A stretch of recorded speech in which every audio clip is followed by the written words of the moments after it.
dan kalau sempat nanti kita belajar penggunaan kampak Ibu ya. Selanjutnya salawat serta salam kita curahkan kepada Nabi besar Muhammad Sallallahu Alaihi Wasallam. Sebelumnya saya ucapkan terima kasih Ibu-Ibu Guru SD 8, Ibu Kepsek, Ibu Saini. Terima kasih banyak atas waktunya Bu ya. Maaf sebelumnya kalau merepotkan. Itulah perlunya mungkin saling membantu Bu ya, saling kerja sama. Bahasa sekarang itu kolaborasi, kolaborasi. Ya, kerjasama. Semua program yang kita adakan tanpa kerjasama tidak akan berjalan dengan baik. Di sini Ibu-Ibu, saya bukan menggurui atau lebih semuanya, tidak, sama-sama belajar Bu. Nanti boleh dikoreksi, boleh dimasuk saran kalau ada kekurangan, atau juga kalau ingin menambahkan boleh nanti dari Ibu-Ibu. Kita rileks saja. Jadi langsung saja Bu ya. Yang pertama Ibu sudah kenal sama saya Bu ya, ini sekedar pembuka saja. Assalamualaikum warahmatullahi wabarakatuh, salam bahagia Bu. Kita itu kalau di guru penggerak Bu ya, selalu yang pertama itu bahagia. Ya. Kalau sudah gurunya bahagia, insya Allah muridnya bahagia juga. Amin. Itu saya ucapkan salam dan bahagia untuk semua guru dan staf SD 8 Tulpandan.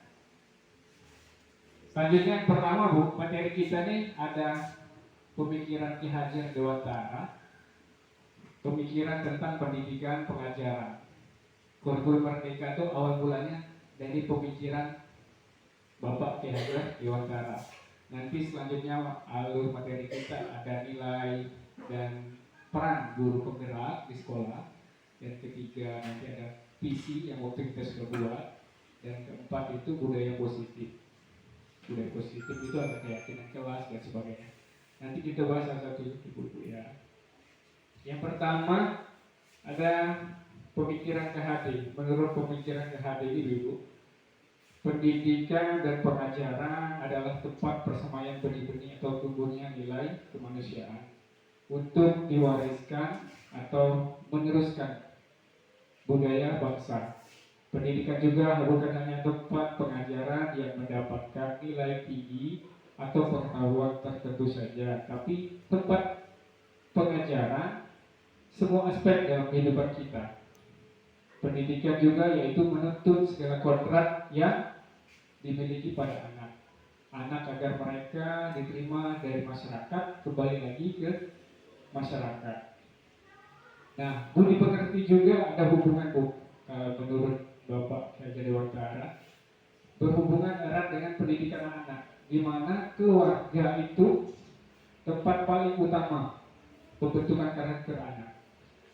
Budi pekerti juga keseimbangan antara cipta, kognitif dan kita nilai Bu ya. Ada kognitif, ada efektif, sifat, dan sehingga menciptakan karya atau psikomotor atau mempraktekkan hasil mereka, karya mereka.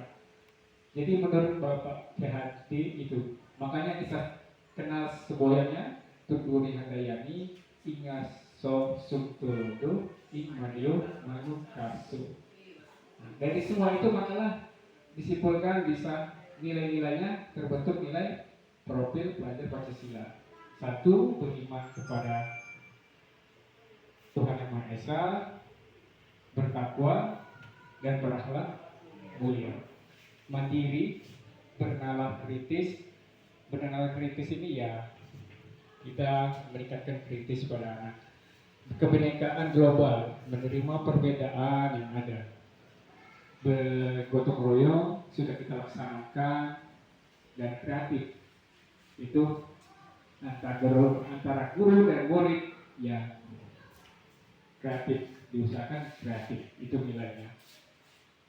Makanya anak-anak Bu ya sudah ada kontrak masing-masing menurut beliau. Kita ini hanya menuntut, tidak bisa mengubah. Kalau bawaan anak itu memang begitu ya begitulah. Kita cuma mengarahkan ini baik dan ini buruk. Selebihnya tinggal anak. Makanya kita tidak bisa menekan selebihnya. Itu maksud beliau. Ini kita mengenal, itu ada menurut beliau pengaruh pengajaran itu umumnya memerdekakan manusia atas hidupnya, lahir batin. Sedangkan merdekanya hidup batin itu terdapat di pendidikan. Dalam materi kita. Nah, selanjutnya Bu, ringkas itu ya, nilai guru penggerak.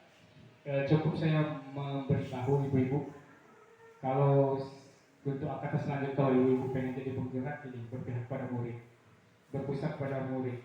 Jadi kita ibu nggak bisa lagi, apa kebutuhan murid kita ikuti.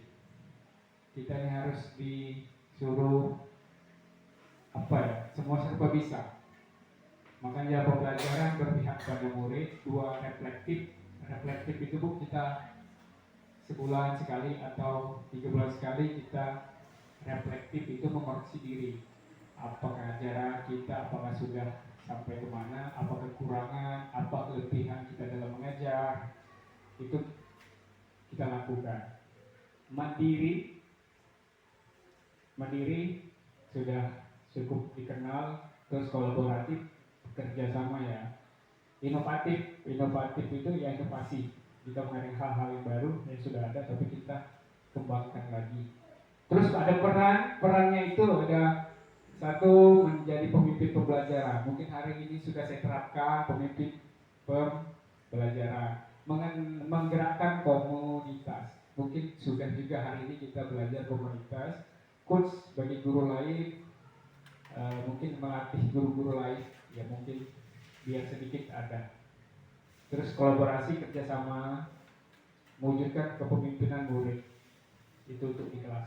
Next, terus kita balik ke visi misi Bu. Kemarin sudah kita bahas, Ibu Dwi, Ibu Diana, kita katakan prakarsa perubahan.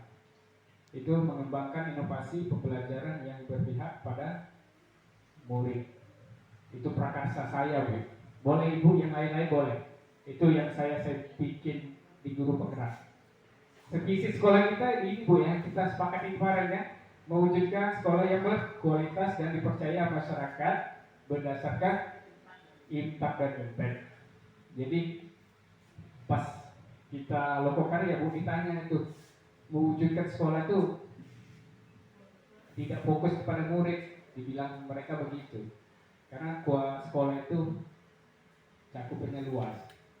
Tapi saya tegaskan sekolah itu tujuannya hanya untuk murid. Karena Bu, mewujudkan sekolah itu balik lagi ke pemikir KHD, berpihak kepada murid. Jadi visi kita itu seharusnya yang berpihak pada murid, kebutuhan murid, bukan kebutuhan sekolah dan lain-lain. Seharusnya. Dan visi itu Bu, seharusnya kita kan setiap awal semester kita bikin RPP. Yang dikenal sekarang itu modul ajar. Seharusnya visi, berdasarkan visi Bu, berdasarkan visi sekolah kita tuangkan di RPP, kita kembangkan.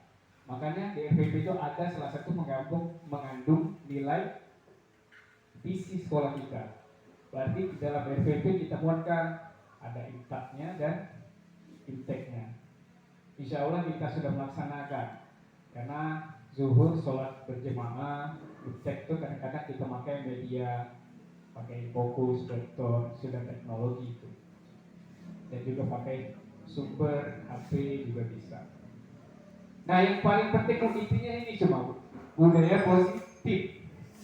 Budaya positif itu Bu, budaya yang positif ada di lingkungan sekolah. Kita lihat sini Bu. Pertama, disiplin positif. Ada sekitar berapa ya? 5 kalau tidak salah 5. Disiplin positif dan nilai kebajikan.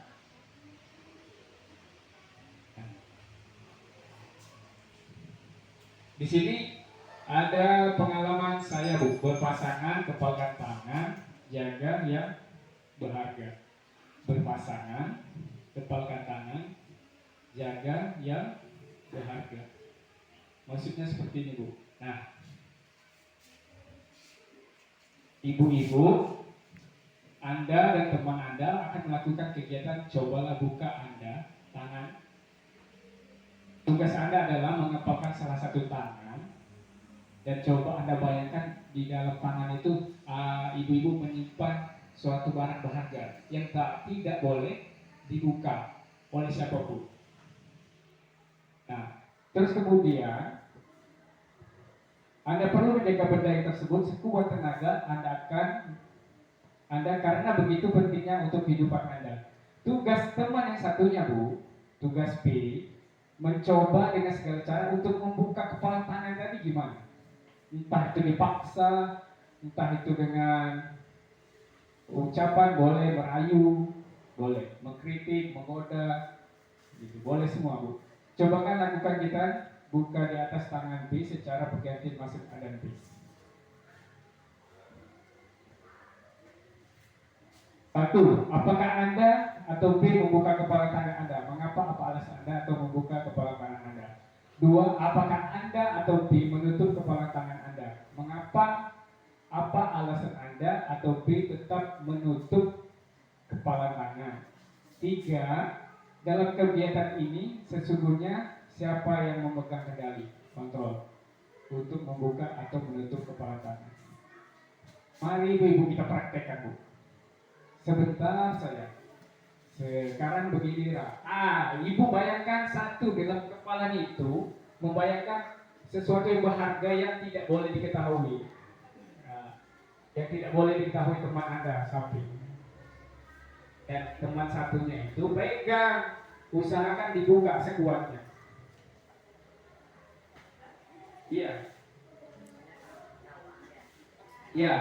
Sekarang yang sebelah kiri dulu, Bu. Tidak apa-apa. Ibu Diana kepala tangan, Ibu Leha bisa buka gak? Terserah Ibu Leha gimana caranya supaya kepala tangan Ibu Diana itu terbuka. Silakan, Bu. Kita coba sebentar saja, Bu. Saya kasih waktu, Bu, ya. 30 detik cuma, Bu. 1, 2, 3. Silakan buka, Bu. Buka. Iya, buka. Digoda nggak apa-apa, Bu. Ayo, Bu, dibuka, Bu.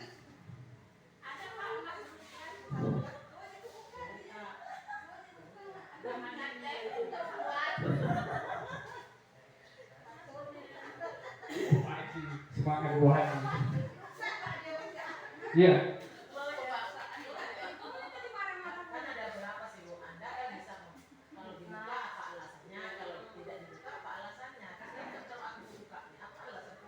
Iya. Berarti apa yang Ibu hargai di dalam itu udah dilihat oleh orang. Harga diri kan apa itu? Cuma bayangan, Bu, ya. Maksudnya begini, Bu.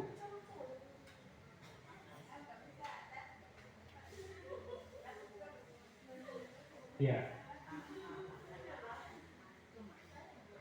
Jadi intinya, Bu, kita mau buka tangan nggak tangan itu tergantung kontrol di diri. Kalau kita mau membuka, silakan. Kalau kita tidak mau, kita pertahankan. Yang bisa membuka nggak buka itu ya diri kita sendiri. Ini ada kaitannya sama murid, Bu. Makanya murid itu yang nakal, yang bermasalah, itu hanya mereka yang bisa kontrol, bukan guru. Jadi kita ini tidak bisa mengubah anak itu dan kontrolnya itu bisa menjadi sesuai kontrol kita. Itu tidak bisa menurut yang sudah dipelajari. Itu menurut anak itu sendiri, kontrol dirinya. Kalau dia bermasalah, dia sendiri yang bisa kontrol. Kita hanya menuntut saja, Bu. Menuntut, membimbing, mengarahkan, memberikan ilmu yang kita ada, kita beri. Itu. Ini maksud makna disiplin itu, Bu, ya. Makna disiplin tadi dalam budaya kita disiplin dimaknai menjadi suatu yang dilakukan seorang pada orang lain untuk mendapatkan kepatuhan. Di mana ada kemerdekaan, di situ harus ada disiplin yang kuat. Sesungguhnya disiplin itu bersifat self. Disiplin yaitu kita sendiri yang mewajibkan kita dengan sekeras-kerasnya, tetapi itu sama saja sebab jikalau kita tidak cakap melakukan self disiplin, wajiblah penguasa lain mendisiplinkan diri kita sendiri. Dan peraturan demikian itulah yang harus ada dalam suasana yang merdeka. Itu menurut Pak Ki Hajar Dewantara. Dan disiplin diri, dengan kata lain, seorang memiliki disiplin diri berarti mereka bisa bertanggung jawab terhadap apa yang dilakukan mereka berdasarkan tindakan mereka pada nilai-nilai kebajikan universal. Sebagai pendidik, tujuan kita adalah menciptakan anak-anak yang memiliki disiplin diri sehingga mereka bisa memperlakukan dengan mengacu pada nilai-nilai kebajikan universal dan memiliki motivasi intrinsik bukan ekstrinsik. Nah ibu-ibu, kemarin saya kasih tugas, saya membuat izin bu. Jadi saya bikin kebajikan yang utama yang ada di sekolah kita itu ada 6. 1, berakhlak mulia yang ada di SD UPT di SD ada 8 Pandang. 2, anak-anak disiplin. Ini untuk semua guru, guru dan murid. Berakhlak mulia, disiplin, gotong royong, sehat, saling menghargai dan percaya diri. Dan dalamnya di bawahnya itu maksudnya gitu bu, kebajikan yang telah disusun bersama kita, saya dan kita semua kita susun. 1, berdoa dan berjabat tangan dengan guru dan sesama teman sebelum memulai belajar. 2, masuk kelas tepat waktu. 3, bersama-sama menjaga lingkungan dan senam bersama. Itu masuk kesehatan. Ke sekolah bawa bekal. Itu masuk kesehatan. 5, berbicara yang baik-baik saja. Jangan anak sekarang ngomongnya terlalu banyak omongan kotor, nyeletuk kadang-kadang. Makanya saya masukkan situ berbicara yang baik-baik saja. Anak itu kita ajarkan cepat-cepat ditegur bu kalau nemu kayak gitu kadang-kadang. Tapi ya itu tadi balik ke kontrol sih. Anak itu punya kotoran masing-masing. Nah bahagia saat pembelajaran. Jadi kita harus bahagia di pembelajaran. Bawa enjoy santai untuk dalam pembelajaran. Kalau kita sehat, bahagia, jauh dari penyakit mungkin. Kuncinya dari bahagia dari diri. Kalau banyak pikiran sudah lambat-lambat akan merambat. Itu yang ke-6 itu bu, nilai kebajikan itu masih berkaitan dengan profil Pancasila. Harus membuat nilai kebajikan itu berdasarkan profil pelajar Pancasila. Makanya saya bikin 6. Sebenarnya banyak, tapi saya bikin 6. Boleh nanti kita tambah kalau mau kita tempel atau dibikin poster. Lebih banyak lebih baik. Itu cuma ada 6. Terus materi selanjutnya bu, di budaya positif ada motivasi perilaku manusia. Motivasi perilaku manusia. Di sini bu, dia Nigosen dalam bukunya Restructuring School Discipline menyatakan ada 3 motivasi perilaku manusia. 1, untuk menghindari ketidaknyamanan atau hukuman. 2, untuk mendapatkan imbalan atau penghargaan dari orang lain. 3, untuk menjadi orang yang mereka inginkan dan menghargai diri sendiri dengan nilai yang mereka percaya. Dari ketiga ini bu, motivasi perilaku kita bu, sehari dalam sekolah bu. Ibu termasuk yang mana? Secara pribadi kita masing-masing bu, atau kita motivasi untuk menghindari ketidaknyamanan atau hukuman, atau untuk menjadi orang yang mereka inginkan dan menghargai diri sendiri, atau yang 2 itu untuk mendapatkan imbalan.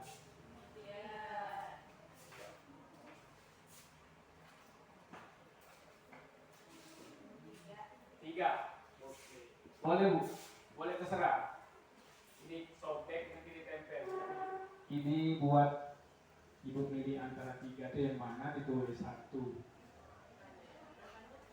tulis kalimatnya, angkanya boleh semua. Yang penting ditulis, nanti ditempel di papan tulis.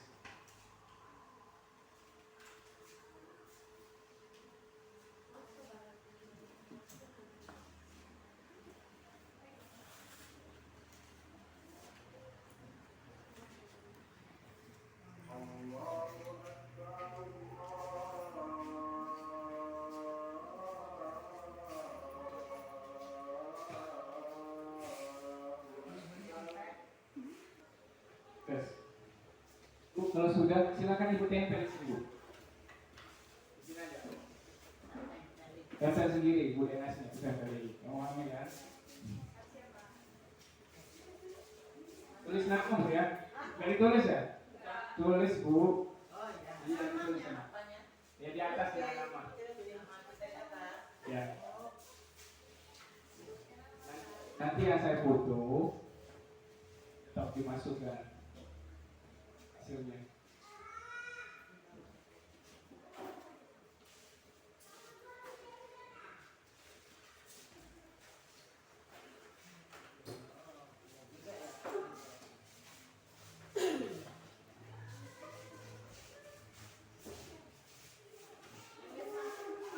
Ini jujur, Bu ya, bukan bohong ya. Jujur sesuai diri sendiri ya, bukan mana kalimat yang bagus. 3 semua. Ya, Bu Yuli senyum-senyum.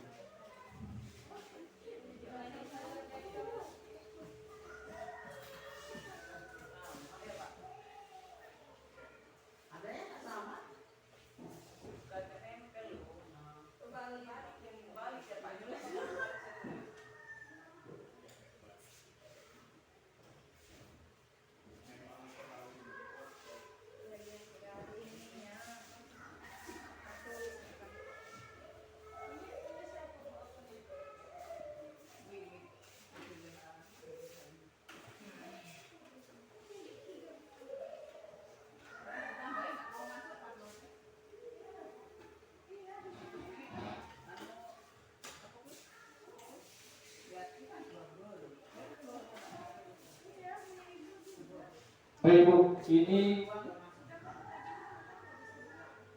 hasil ibu-ibu ya. Kalau ibu saya itu nomor 3, Ibu Sri Wiliani Rum nomor 3, Bu Diana 3, Bu Diana 3, Bu Haji 3, Bu Ila 3, Bu Yuli 3, dan pemenangnya adalah Bu Dwi cuma 1, nomor 1 Ibu Dwi. Iya. Boleh, Bu, itu pribadi Ibu masing-masing, karena kita hanya merefleksi diri kita saja. Selanjutnya, Bu, ini ada soal lagi, Bu.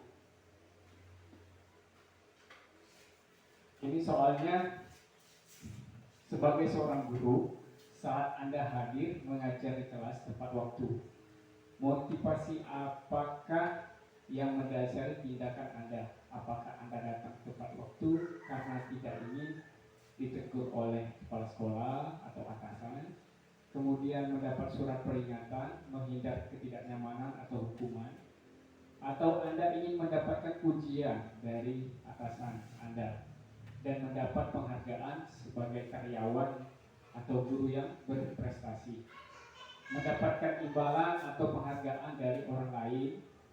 Anda ingin menjadi orang yang menghargai waktu, menghargai diri Anda sendiri sebagai teladan bagi murid-murid Anda, karena Anda percaya tindakan Anda sebagai guru akan dicontoh oleh murid-murid Anda. Menghargai nilai-nilai diri sendiri. Manakah motivasi yang paling kuat mendasari tindakan Anda?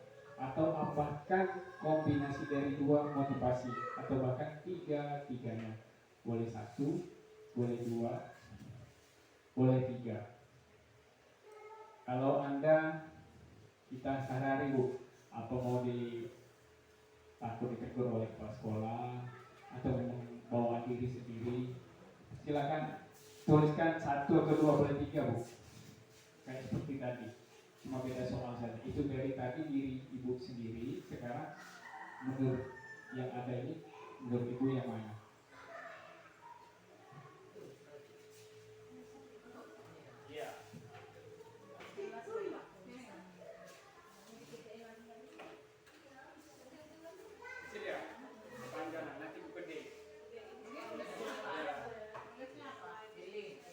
Pilih yang tiga tadi Bu.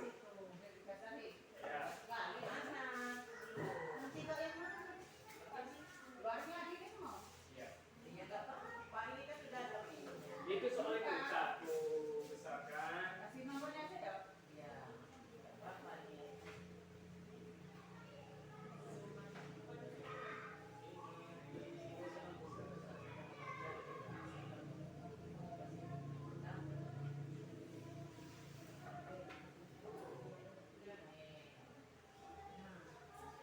Ya oke.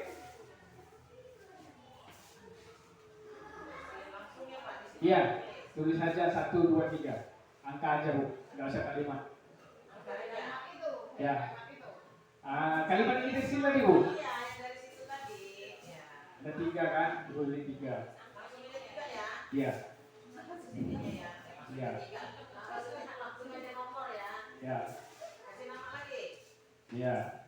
Atau Ibu mau tulis ini boleh Bu. Mendapat imbalan atau pengen menghargai dari orang lain boleh. Atau Anda ingin menjadi orang yang menghargai waktu. Menurut pribadi Ibu gimana? Apa itu pengen dihargai? Apa pengen memang Ibu menghargai waktu? Kalau yang itu, yang Anda dan Mama ngasih waktu mulanya, Anda ingin mendapat pujian dari atasan. Ya. Satunya menghindari ketidaknyamanan ya, dan hukuman itu yang dalam kurung 1. Ya. Yang dalam kurung 2 menghargai dari orang lain. Ya. Yang kurung 3 menghargai nilai-nilai diri sendiri. Kita ambil yang itunya aja kali. Singkat ya. Iya. Betul. Kan maknanya udah tertera di sini. Boleh, iya. Ini maknanya. Boleh Bu, 1000. Kita ambil itunya aja ya. Maksudnya biar singkat. Ya. Emang enak lebih nyari singkat-singkat Bu.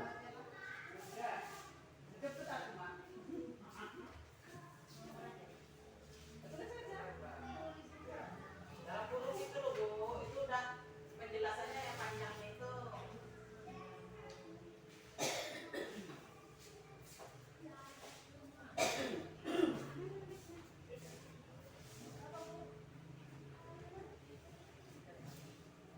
Lihat dulu Adik. Ini loh, yang nomor 3 itu dari situ, dari Anda itu menjadi orang yang Anda ini menjadi orang yang menghargai waktu. Ya, tulis saja nomor 3 Bu. Sendiri dalam kurungnya, aku mah yang dalam kurungnya aja, maksudnya karena penjelasannya itu sudah ada tambahan. Nah, kamu dapat imbalan. Oke, iya. Jujur banget. Harus suka. Kasih deh. Untuk aku mentah. Ya itu kan dalam ini loh, kasih sini aja sebagai seorang guru Anda hadir mengajar di kelas tepat waktu itu aja. Ya, kalau seandainya Ibu menjadi orang yang datang setiap pagi tepat waktu. Pasti juga itu kan tepat waktu itu ada Pak. Betul. Betul Pak. Betul. Ada 3 pilihannya. Kalau kita dari ketidaknyamanan itu boleh.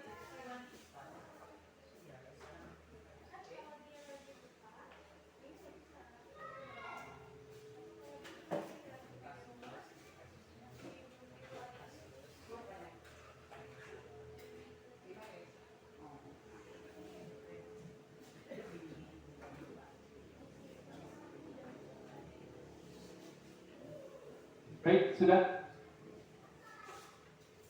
Ibu Yud, itu membantu pen.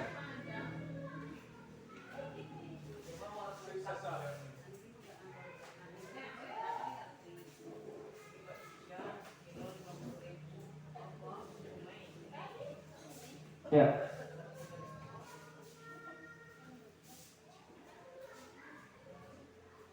Ya, ada yang menjadi orang yang menghargai waktu, Bumar Diana menghargai waktu, Bu Leha menghargai nilai diri sendiri, Ibu saya ini menghargai nilai diri sendiri, menghargai nilai diri sendiri, dan semuanya sama. Ibu Yuli menghargai ketidaknyamanan dan hukuman. Nanti kena hukum dari Ibu ini. Boleh Bu, ya. Macam-macam ya. Ya. Next. Terima kasih Ibu-Ibu ya sudah meluangkan jawabannya. Kita lanjut di materi selanjutnya. Hukuman dan konsekuen. Bu, ini hukuman dan konsekuen itu beda Bu ya. Kita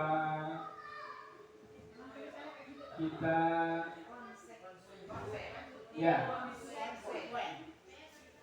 Tulisannya salah Bu ya. Oh iya, ini dampak dari apa ya? Bedalu terus ini. Tidur malam terus. Ya. Pertama Bu ya, hukuman bersifat tidak terencana atau tiba-tiba. Ini perbedaannya Bu ya. Anak atau murid tidak tahu apa yang akan terjadi dan tidak dilibatkan, itu hukuman. Hukuman bersifat satu arah dari pihak guru yang memberikan. Maksudnya cuma dari pihak guru doang hukuman itu. Belum ada kesepakatan dengan murid. Nah, itu melalui suatu kesepakatan atau pengarahan dari pihak guru, baik sebelum atau sesudah. Hukuman yang diberikan biasanya berupa fisik Bu, berupa fisik maupun psikis murid anak yang disakiti oleh suatu perbuatan atau kata-kata. Misalkan hukuman itu push up 10 kali, itu hukuman fisik ya Bu. Psikis misalkan ada awas, kalimat awas ya, gitu kan dari guru, itu hukuman.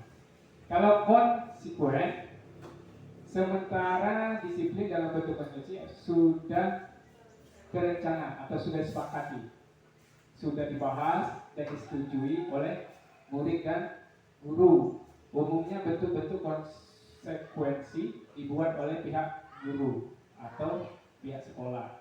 Dan murid sudah mengetahui sebelum konsekuensi yang akan diterima bila ada pelanggaran. Pada konsekuensi, murid tetap dibuat tidak nyaman untuk jangka waktu pendek.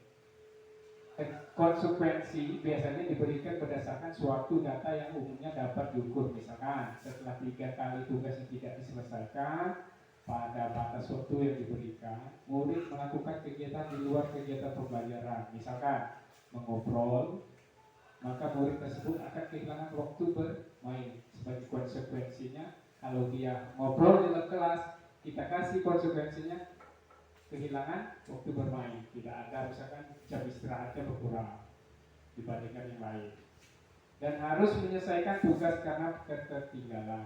Peraturan dan konsekuensi yang mengikuti ini sudah diketahui sebelumnya oleh murid. Sikap guru di sini senantiasa memonitor murid. Jadi itu perbedaannya Bu. Simple, hukuman itu yang satu pihak dari guru saja. Kalau konsekuensi itu ada kesepakatan dulu sebelumnya, cuma beda sedikit, tipis-tipis.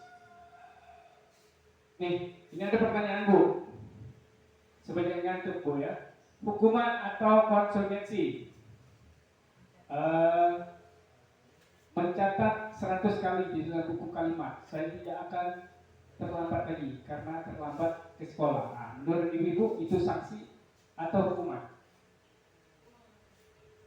Mencatat 100 kali di dalam buku kalimat, saya tidak akan terlambat lagi karena terlambat ke sekolah. Hukuman, ada yang lain Bu? Perbedaan tadi, kalau hukuman itu fisik, kalau sanksi itu berupa ada sedikit di luar fisik, misalkan mencatat. Ya, sanksi ini Bu. Sanksi ini karena tidak ada sanksi. Nah, nomor 2 ini lari mengelilingi lapangan basket 2 kali karena terlambat hari di sekolah. Nah, itu hukuman, betul. Dan Ketiga, membersihkan coretan yang dibuatnya di meja tulis. Ini hukuman apa sanksi? Membersihkan coretan yang di meja tulis. Dia nyoret tidak sengaja. Kita mau buat peraturan atau kayak gini kelas, anak-anak jangan menyoret coret bangku. Nah, tidak sengaja dia mencoret. Kita ngasih suruh membersihkannya. Sanksi. Sepakat ya? Ya, sanksi Bu. Nomor 3 itu sanksi. Nah, sedikit kita lebih memahami.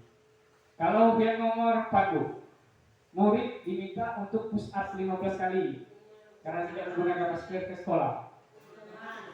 Ya, hukuman. Dan yang kelima, menggantikan kertas tugas teman yang telah dicoret-coret. Sanksi apa hukuman? Ya. Sanksi ini seolah-olah ada rasa tanggung jawabnya Bu terhadap kesalahannya. Kalau hukuman tadi hanya berupa ya untuk kesenangan guru doang, permintaan guru tadi kan, bukan keinginan murid. Ya, berarti ini sanksi.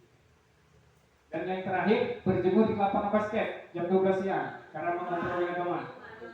Ya, itu sudah ngandung fisik, berarti hukuman. Ya, selama ibu sudah mengerti dengan materi yang sanksi dan hukuman. Nah, kalau menurut Ibu, ini gimana? Pertanyaan pemantik, setuju atau tidak? Hukuman dapat mendisiplinkan anak. 2. Pemberian hukuman dengan hal positif seperti membaca atau membersihkan halaman sekolah dapat meningkatkan disiplin anak. Kira-kira menurut Ibu itu bisa nggak meningkatkan disiplin kalau kita memberi hukuman dengan hal positif? 3. Memberi penghargaan dapat meningkatkan motivasi belajar. Oh, siapa yang dapat nilai 100 saya bapak kasih jajan misalnya. Itu kan penghargaan. Nah, itu kira-kira meningkatkan motivasi belajar atau tidak? Ibu tulis nomor 1 setuju atau tidak itu aja. Setuju, 1 setuju, 2 tidak.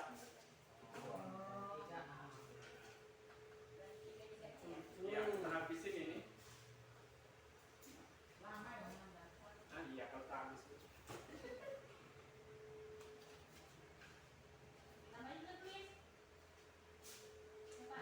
Boleh, tidak boleh ya. Nomor 1 itu setuju atau tidak, nomor 2 setuju atau tidak, nomor 3 setuju atau tidak. Saja, 1 setuju, 2 tidak, 1, 3 setuju semua boleh.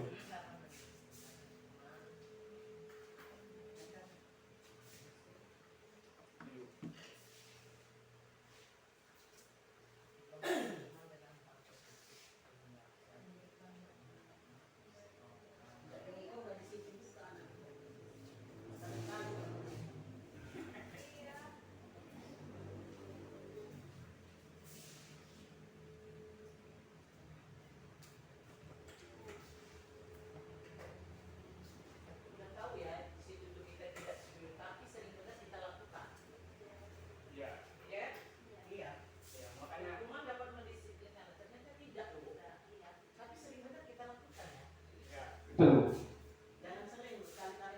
Kita sudah menghukum, mencoba, masih tidak berubah. Ya memang itulah kembali ke kodratnya.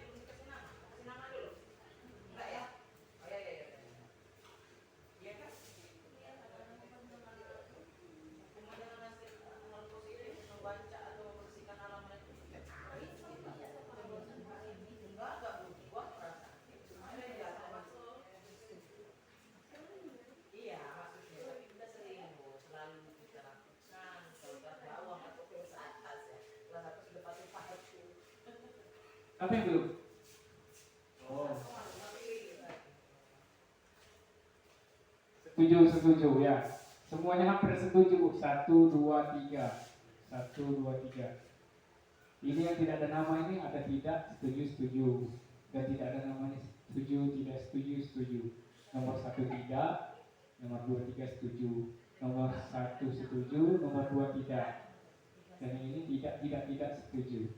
Setuju. Baik Bu, nanti kita ketemu materi selanjutnya yang memungkinkan benar Bu ya. Hukuman dapat mendisiplinkan anak. Itu pada dasarnya Tidak. Ya, karena kita sudah menghukum, benar kata Bu Nila. Masih tidak berubah, berarti itu gagal. Jadi apa yang harus kita lakukan selanjutnya nanti ketemu di materi yang kita bahas nanti. Dan dua, pemberian hukuman dengan hal positif seperti membaca, membersihkan halaman, meningkatkan disiplin anak. Ada yang tidak? Ada yang setuju? Kalau menurut sekilas dari yang sebelumnya itu ada hal positifnya Bu ya. Walaupun tidak setuju, tapi setidaknya bagi anak ada rasa yang mereka yang tidak dapat. Oh berarti hal yang positif itu misalkan hukuman membersihkan halaman. Berarti maknanya anak itu menjaga kebersihan. Walaupun kesalahan yang lain, berarti dia bermanfaat untuk kebersihan. Berarti nomor 2 ini walaupun tidak bisa mengubah, setidaknya bisa ada positifnya dari hukuman yang kita berikan. Ya, itu nomor 2 itu yang benar, itu setuju. 3, memberi penghargaan dapat meningkatkan motivasi belajar. Kalau jawabannya setuju, semua rata-rata setuju. Nah, inilah Bu, kami juga berdiskusi. Rupanya menurut Bapak KHT itu tidak berhasil. Tolonglah mereka itu ada maunya baru mau lakukan. Jadi kalau tidak ada penghargaan ya mereka tetap balik lagi, ya percuma. Jadi itu dianggap tidak harusnya. Itu kembali ke guru masing-masing. Ya.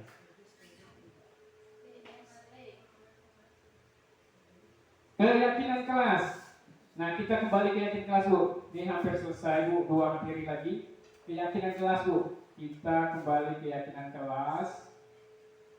Keyakinan kelas, mengapa keyakinan kelas, mengapa tidak peraturan kelas Bu? Pertanyaannya sekarang, kita mengubah, jangan lagi ada peraturan. Jadi kita mengubah keyakinan kelas.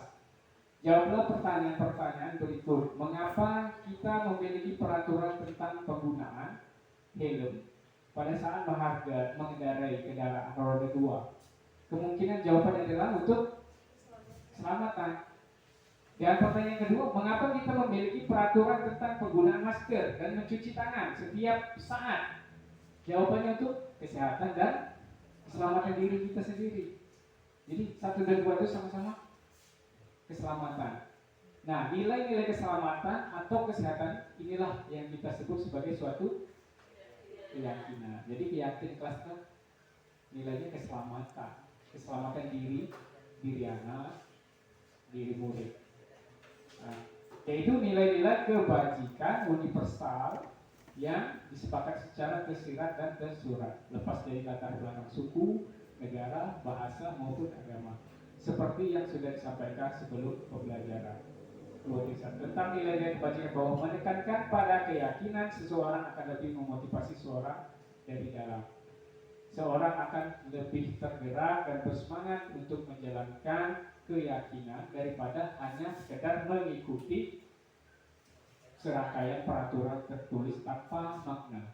Peraturan itu maksud sini tidak banyak maknanya. Kalau keyakinan kelas itu banyak maknanya, banyak ada nilainya. Murid-murid pun demikian. Mereka perlu mendengarkan dan memahami arti sesungguhnya tentang peraturan-peraturan yang diberikan. Apa nilai-nilai kebajikan di balik peraturan tersebut? Apa tujuan utama dan menjadikan tidak tertarik atau takut sehingga hanya sekedar mengikuti serangkaian peraturan-peraturan yang mengatur mereka tanpa memahami tujuan mulia. Itu perbedaan mengapa keyakinan kelas dan mengapa tidak peraturan kelas saja Bu. Contoh di sini Bu, keyakinan kelas 1. Setiap anggota kelas perlu belajar. Itu keyakinan kelas 1. 2. Setiap anggota kelas perlu senang, perlu bahagia. Setiap anggota kelas perlu melakukan tugasnya masing-masing. Setiap anggota kelas perlu saling menghargai. Setiap anggota kelas perlu masa aman dan nyaman. Dan kalau kelas 5, selalu bersikap positif, senantiasa menjadi diri terbaik, percaya dan menghormati orang lain serta barang miliknya, berkomitmen terhadap setiap tugas Dan yang terakhir senantiasa membantu, yaitu keyakinan kelas SMP kelas 7 Bu ya. Menghormat, bekerja, diterima dan memiliki. Kita SD kelas 1 dan kelas 5 itu contoh. Contoh kalau ibu-ibu pengen membuat keyakinan kelas masing-masing. Sebaiknya Bu ya, itu dibikin Bu, setiap satu kelas dibikin kayak kelas poster. Nanti makanya perlu kita belajar menggunakan apa tadi. Kalau ibu mau bikin kayak kelas, bisa yang menarik. Yang anak-anak itu ya kalau membaca yang hal yang putih, hitam udah biasa kan? Pasti piket, jadwal kan. Tapi kalau ada kegiatan kelas yang menarik, gambar-gambar, mungkin mereka tertarik untuk membaca. Tanpa sengaja kalau dibaca itu menanamkan pada diri mereka keyakinan kelas, atau kita sebut itu peraturan kelas yang ada. Dan itu pun ditanya sama mereka dulu, dengan keyakinan kelas itu sepakat atau tidak. Kalau sepakat, berarti kalau mereka melanggar, diterapkan tadi hukuman apa sanksi. Lebih baik sanksi, bukan hukuman. Dan ini ibu kesimpulannya, seorang akan lebih tergerak dan bersemangat untuk menjalankan keyakinannya daripada hanya sekedar mengikuti serangkaian peraturan tertulis tanpa makna. Itu perbedaan keyakinan dan peraturan.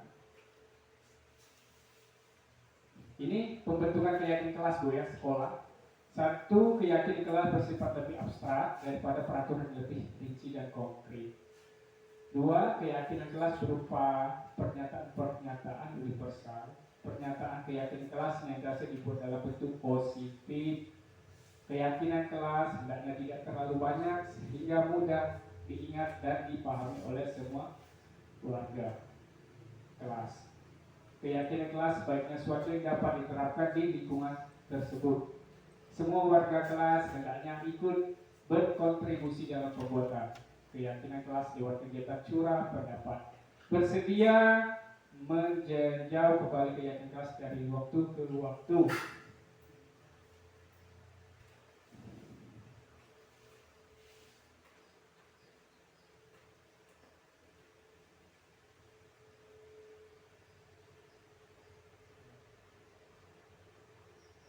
Kita ice breaking dulu sebentar Bu ya. Ya, ice breaking itu ya sebagai perkenalkan Bu ya. Ini ada link YouTube Bu. Kita cuma mengikuti apa yang ada. Ya, supaya lebih bersemangat.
Bluetooth mode.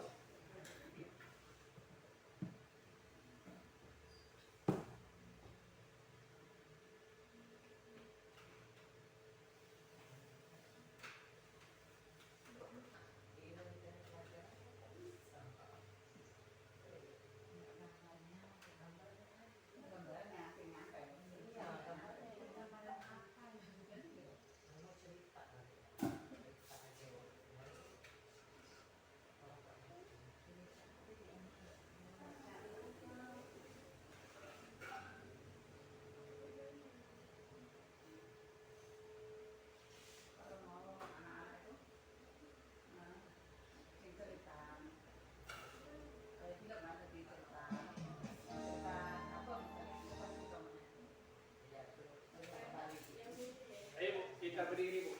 Tangan ke atas dan ke bawah.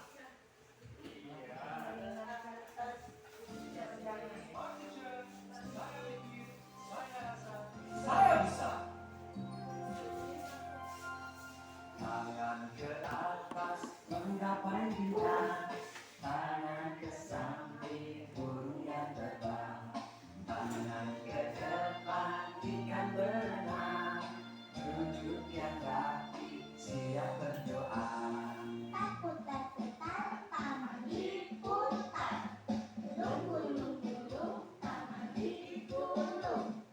Ular melingkar pada pundak. Kanan, kiri, atas, bawah, siap berdoa. Satu jari kanan, satu jari kiri, udah menjadi dua, dua jembatan pacar. Dua jari kanan, dua jari kiri, udah menjadi empat, buat kamera cekek. Tiga jari kanan, tiga jari kiri, udah menjadi enam, buat menara. Empat jari kanan, empat jari kiri, udah menjadi delapan, buat telinga. Lima jari kanan, lima jari kiri, udah menjadi sepuluh, siap berdoa.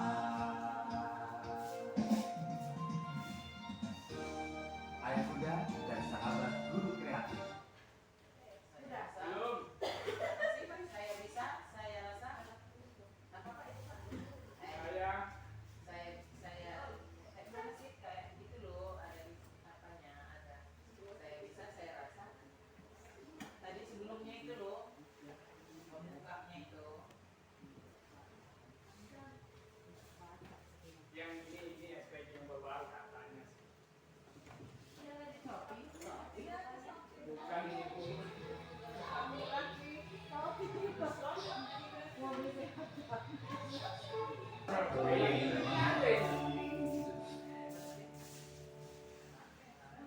A Ram Sam Sam from the CD Action Fun Dance by the Learning Station. Arms up high, reach for the sky.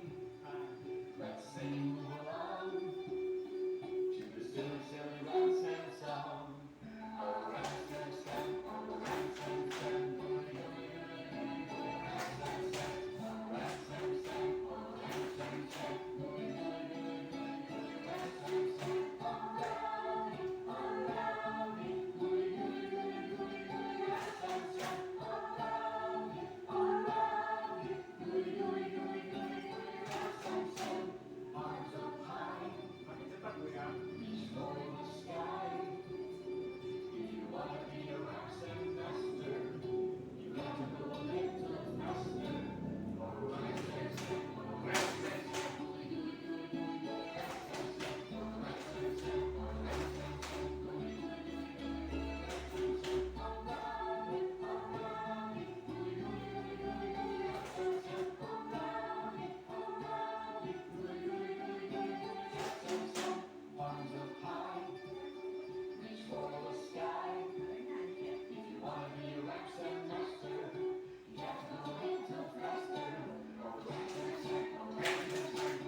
Baik, terima kasih Bu, tetap semangat.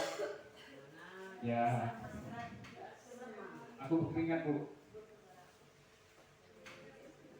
Ini selanjutnya kebutuhan dasar Bu, kebutuhan dasar manusia. Ini ada penguasaan.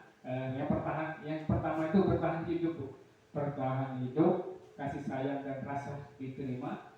Yang ketiga kebebasan, yang keempat kesenangan, kelima penguasaan.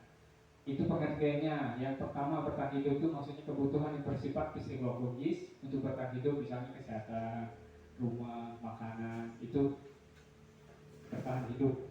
Ada kasih sayang, kebutuhan terhubung dengan orang lain seperti teman, pasangan, keluarga, suami istri, orang tua, gitu.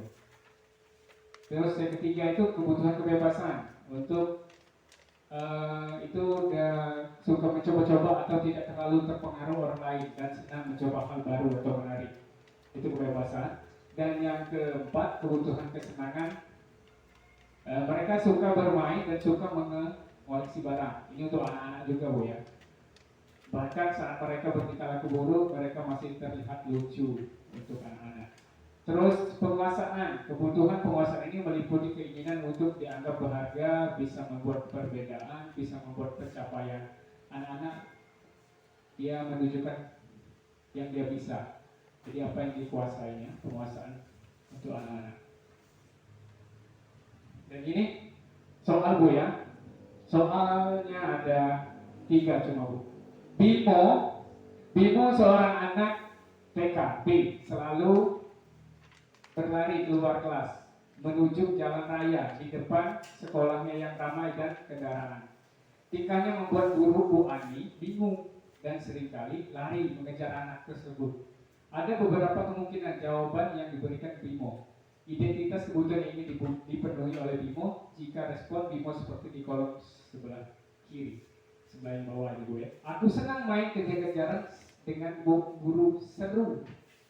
Nah, itu apakah termasuk kesenangan buat Bimo tadi?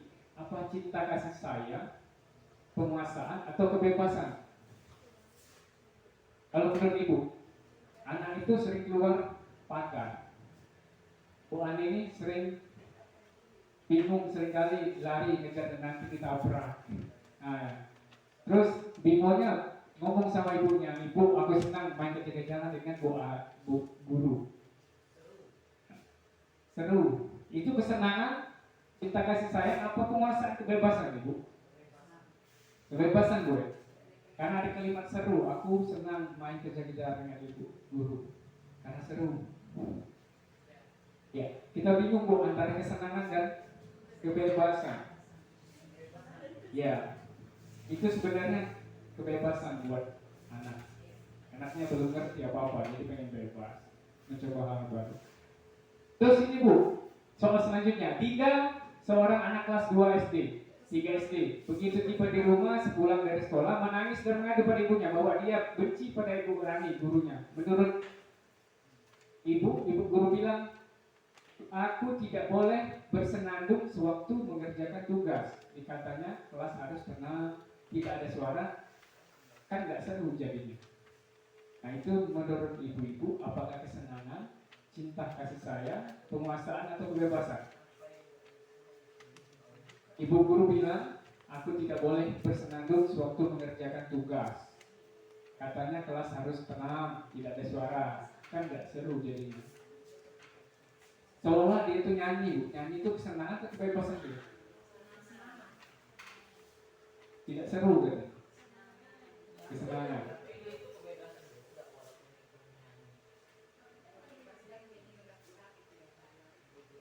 Iya. Itu kesenangan. Apa kebebasan? Kebebasan. Karena mau nyanyi di kelas, tidak bebas. Jadi itu guru-gurunya. Iya, agak membingungkan Bu. Ya. 3. Tahun ini Dimas genap seluruhnya 13 tahun. Tujuan ia senang sekali ketika Ayah mulai mengajarkan cara menyetir mobil. Setiap akhir pekan ia berlatih menyetir. Ia terlihat senang sekali berlatih sampai akhirnya ia bisa menyetir mobil dengan baik dan lancar. Ketika ibunya bertanya kepada Dimas, apa yang membuat dia ingin bisa menyetir mobil, ketika jawaban Dimas adalah seperti ini. Menyetir mobil itu seru. Itu kebebasan atau kesenangan hidup ya? Oke, sir? Ya, karena ada kalimat ia terlihat senang sekali berlatih sampai akhirnya. Nah, berarti itu jelas senang. Ada kalimat dia senang. Nah, ini posisi kontrol restitusi seharusnya Bu. Restitusi.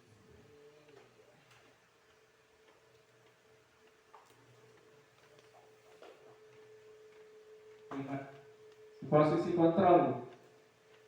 Restitusi ini ada posisi kontrol, 1 penghukum, 2 pembuat merasa bersalah, 3 teman, pemantau, 4 pemantau, 5 manajer. Ini posisi kita Bu, sebagai guru. Posisi kontrol anak itu. Apa kita sering menghukum atau membuat anak itu merasa bersalah, atau membuat anak itu sebagai teman kita, atau kita hanya memantau anak. Terus 5 atau manajer. Manajer itu ya memimpin anak. Ini keterangannya. Kalau penghukum itu Bu ya, guru yang menerapkan posisi penghukum, dia kalimatnya begini: patuhi aturan saya atau awas. Kamu selalu saja salah. Selalu, pasti selalu, yang terakhir selesai. Itu kalimat penghukum. Kalau hasilnya tidak baik Bu ya, karena sifatnya anak jadi dendam, mau marah dalam hati dari dirinya sendiri. Itu lama dampaknya ke depan, soalnya membuat trauma sedikit. Halnya banyak, bukan positif, tapi kebanyakan negatif yang menimbulkan itu penghukum Bu ya. Terus ini membuat merasa bersalah Bu. Kita sering menyalahkan kalimat seperti ini. Ibu sangat kecewa sekali dengan kamu. Terus berapa kali Bapak harus memberitahu kamu ya? Diulangnya terus. Terus gimana coba kalau orang tua kamu tahu kalau kamu berbuat begini? Jadi seolah menyudutkan anak. Menyudutkan anak itu membuat dia merasa bersalah. Dampaknya seperti ini Bu. Dampaknya murid akan merasa bersalah telah mengecewakan ibu atau bapak gurunya. Murid akan merasa menjadi orang yang gagal, tidak sanggup membahagiakan orang lain. Kadangkala sikap seperti ini lebih berbahaya dari sikap penghukum, karena emosi akan tertanam rapat di dalam murid menahan perasaan. Karena benar kata orang itu lebih tajam lidah itu, lebih menyakitkan, enakan lebih fisik ya. Lele udah itu hilang kan capek nanti. Tapi kalau kita pakai bicara gimana tertanam terus, makanya lebih bahaya. Nih, ini merasa teman. Kalau kita mengontrol murid, kalau kita merasa teman, guru akan berkata, ayo bantulah demi bapak ya. Misalkan saya piket tuh, ada sekolah yang murid membuat masalah, itu teman saya anggap.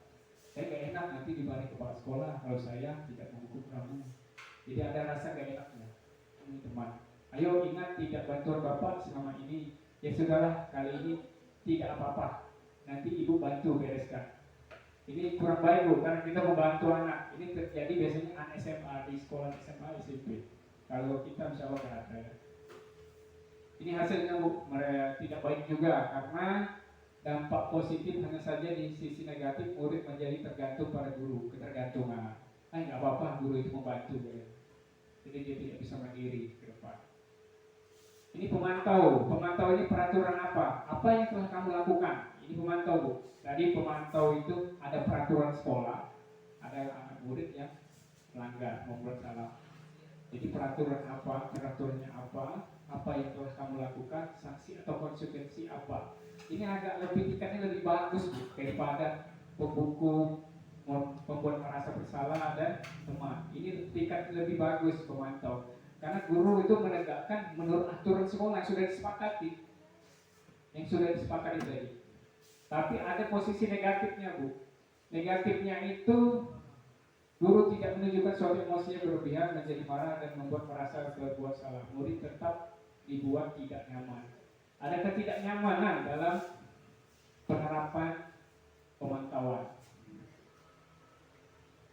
Terus ini yang terakhir manajer, Bu. Manajer itu seorang manajer akan berkata seperti ini. Apa yang kita yakini?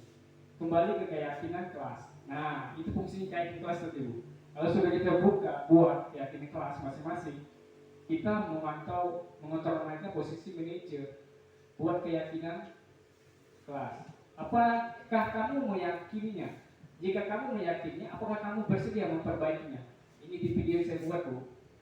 Posisi manajer yang saya bikin video kemarin, yang saya skenario kemarin ini, ngambil manajer, posisi manajer. Ini hasilnya, Bu. Hasilnya banyaklah positif. Pada posisi manajer, maka suara guru sebaiknya tulus, tidak perlu marah, tidak perlu meninggikan suara, apalagi menunjukkan jari ke murid, berkaca, sehingga atau bersikap seolah-olah menyesal. Seolah ini, Bu, kita posisi manajer itu membuat dia mengingat keyakinan kelas lagi, ikut apa peraturan kelas, keyakinan kelas sudah dibuat itu sepakati. Jadi lama-lama dia belajar bertanggung jawab apa yang diperbuatnya. Ini tabel, Bu, ya, identitas gagal sama identitas sukses. Jadi kalau identitas gagal itu penghukum, membuat merasa bersalah, itu lebih banyak negatif. Sedangkan teman, pemantau itu positif.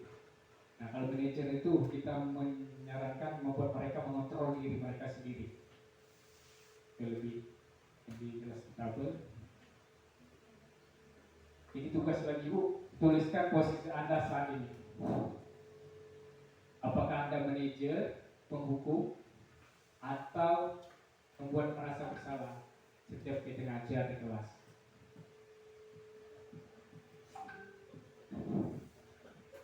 Itu rating kita. Dan ini terakhir segitiga restitusi, Bu. Nah, segitiga restitusi ini maksudnya ada 3. 1, menstabilkan identitas. 2, kita semua akan melakukan hal terbaik yang bisa kita lakukan. Validasi tindakan yang salah. Kalau ada anak salah, semua perilaku memiliki alasan. Tanya dulu alasannya kenapa. Tuh. Menstabilkan identitas itu kita mengidentifikasi dulu kenapa dia membuat kesalahan itu. Alasannya mengapa. Terus menanyakan keyakinan, kita semua memiliki motivasi internal. Balik lagi keyakinan kelas. Kalau kita tanamkan keyakinan kelas yang sudah kita buat bersama di kelas. Ini menstabilkan, Bu, ya, bagian dasar dari psikoterapi tujuan untuk mengubah identitas anak dari yang gagal karena melakukan kesalahan menjadi orang yang sukses. Itu menstabilkan identitas, menstabilkan tindakan yang salah.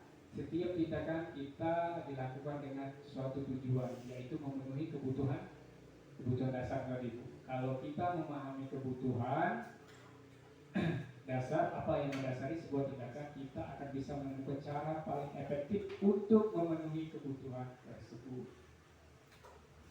Menanyakan keyakinan, ketika identitas sukses telah tercapai, langkah 1, dan tingkah laku yang salah setelah divalidasi, langkah 2, maka anak akan siap untuk dihubungkan dengan nilai-nilai yang dia percaya dan berpindah menjadi orang yang dia inginkan. Itu kalimat lewat apa yang kita percaya, itu sebagai contoh kalimat, Bu, ya. Kalau mau terapkan ini kalimat-kalimatnya tadi. Sudah ekspresi juga sudah, refleksi, Bu. Ini terakhir. Baru apa yang Anda dapat hari ini, apa yang akan Anda lakukan setelah mengetahui bagaimana perasaan Anda selama kegiatan berlangsung. Ini juga terakhir, Bu, ya. Sudah ini selesai. Ini, Bu, jawab pertanyaan ini semampunya, mau 1 mau 2.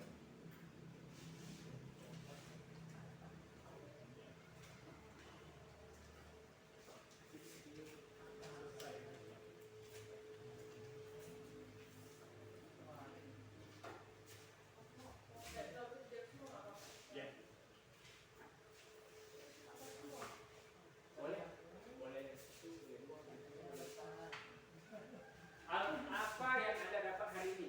Boleh bebas, Bu. Yang kita pelajari hari ini, apa yang didapat? Yang dari saya bicara pertama sampai akhir ini, apa yang didapat oleh Ibu? tuliskan jujur aja Bu, nggak apa-apa Bu. 2. Apa yang Anda lakukan setelah mengetahuinya? Apa mau mengubah atau seperti lama? Bagaimana perasaan Anda selama kegiatan ini? Apa senang, sedih, ngantuk, marah? Terserah Bu, bebas. Apa saran Anda kepada penyampai materi? Ya, saran buat saya Bu. Misalkan kurang apa?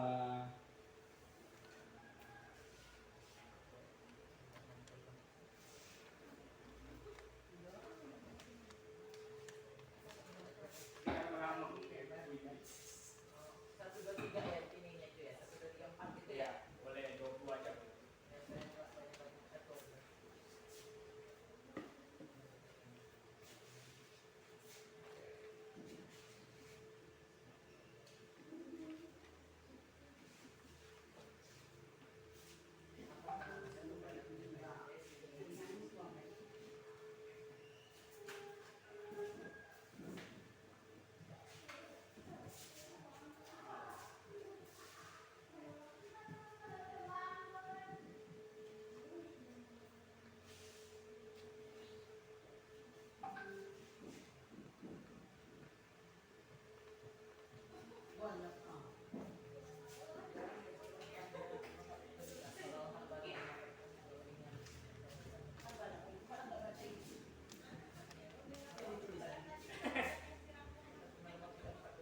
Dengerin ngomongnya aja, kan kita percaya juga. Apa saran? Aja boleh. Saran-saran. Lupa. Bisa begitu dasar.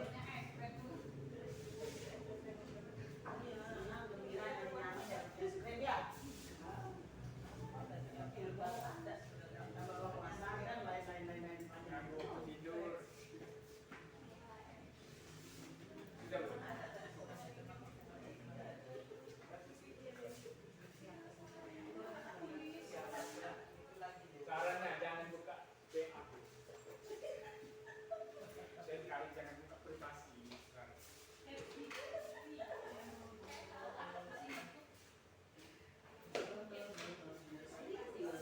Ya, sudah. Tes. Ya, terima kasih atas refleksinya Ibu ya, sarannya.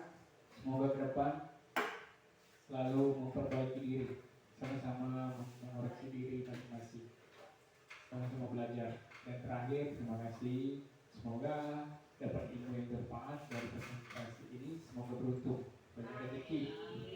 Amin. Sekian Ibu ya, terima kasih untuk waktunya dan kerjasamanya.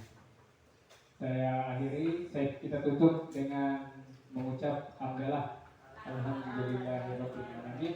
Wassalamualaikum warahmatullahi wabarakatuh.